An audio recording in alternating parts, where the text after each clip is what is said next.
ഇപ്പോൾ ഉച്ച ടൈമിൽ നമ്മൾ ഒന്നും പറയണ്ട, രാവിലെ 4:30 തന്നെ ഷാർപ്പായിട്ട് നമ്മൾ കൊടുവായൂർ തേരിന് എത്തിയിരിക്കുകയാണ്. നല്ല തണുപ്പും കാര്യങ്ങളൊക്കെ ഉണ്ടായിരുന്നു. അവിടെ വന്നു കഴിഞ്ഞപ്പോൾ ഓരോ ആളുകൾ വരുന്നേ ഉണ്ടായിരുന്നുള്ളൂ.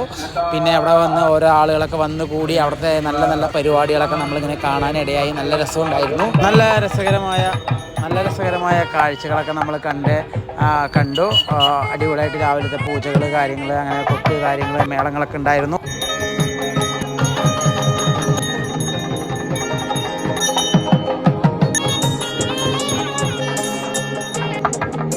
അതിനിടയിൽ നമ്മൾ നല്ല അവിടുത്തെ പൂജാരിയെ പരിചയപ്പെട്ട് പൂജാരി ബാക്കിയുള്ള കാര്യങ്ങളൊക്കെ വിശദമായി നമ്മൾക്കിപ്പോൾ പറഞ്ഞു തരുന്നതാണ്. നമസ്കാരം.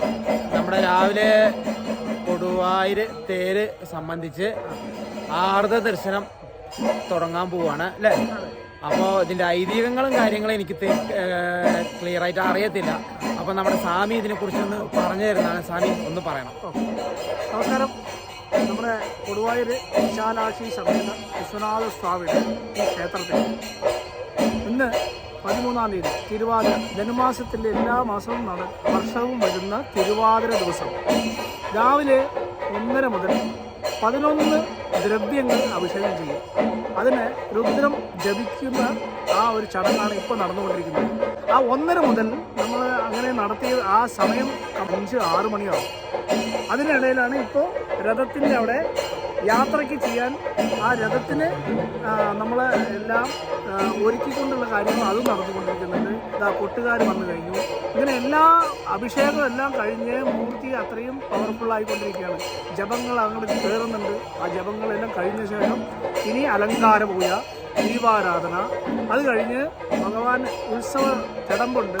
ആ തിടമ്പ് ഭഗവാനെ മലയാളം രീതിയിൽ പറയുകയാണെങ്കിൽ തിടമ്പ്, ഇവിടെ നമ്മുടെ തമിഴ് സംസ്കാരം എന്ന് പറയുമ്പോൾ ഉത്സവമൂർത്തി എന്ന് പറയും.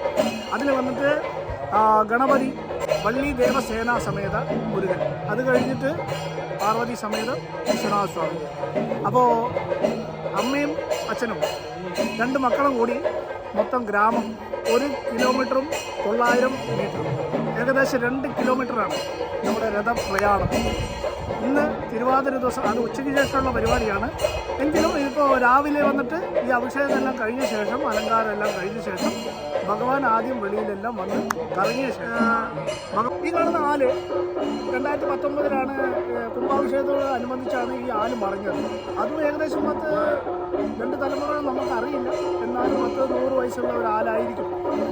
അതിനുശേഷം വെച്ചതാണ് ഈ ആല്.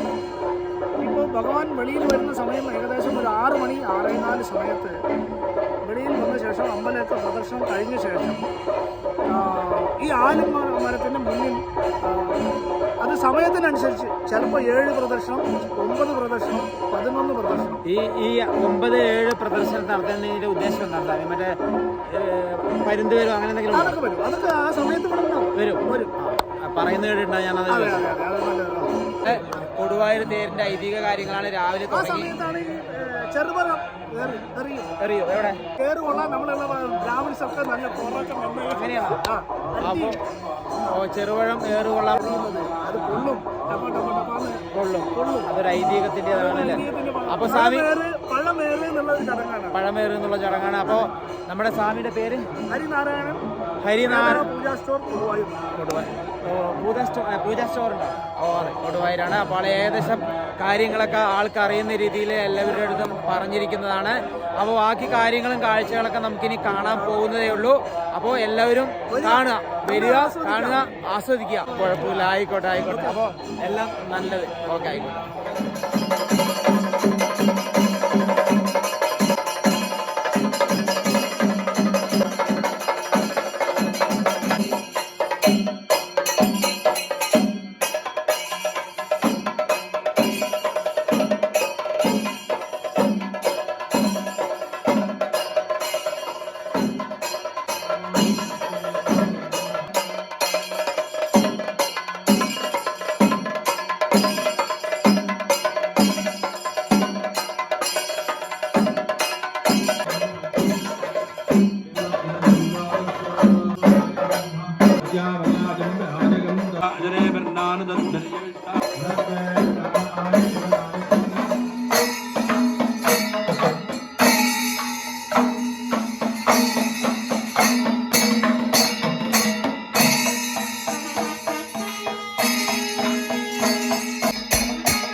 सहस्रजात